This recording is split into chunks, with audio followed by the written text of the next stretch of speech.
Polri merespon soal remaja asal Cirebon bernama M. Said Fikriansyah dituduh sebagai dalang di balik hacker Bjorka, dilansir dari Tribun News. Kadif Humas Polri Irjen Dedi Prasetyo menyatakan bahwa pihaknya belum mendapatkan informasi terkait identitas hacker Bjorka. Kasus ini pun masih diusut oleh Direktorat Cyber Bareskrim Polri saat ditemui pada Kamis 15 September 2022. Dedi menyatakan bahwa pihaknya juga masih bekerja sama tim gabungan untuk menelusuri kasus hacker Bjorka yang membocorkan data pejabat pemerintah. Diketahui akun Instagram Vault_Anonim menyebut bahwa identitas Bjorka adalah remaja asal desa Klayan, Kecamatan Gunung Jati, Kabupaten Cirebon bernama M. Said Fikriansyah.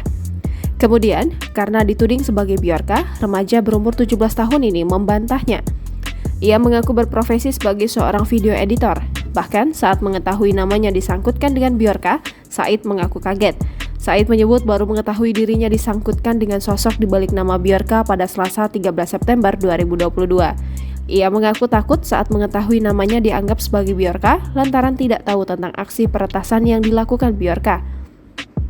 Selain itu, Said juga menyebut dirinya tidak pernah sekalipun mengakses dark web yang kerap digunakan para hacker saat melakukan aksi peretasan. Jangan lupa subscribe, share, komen, dan like ya!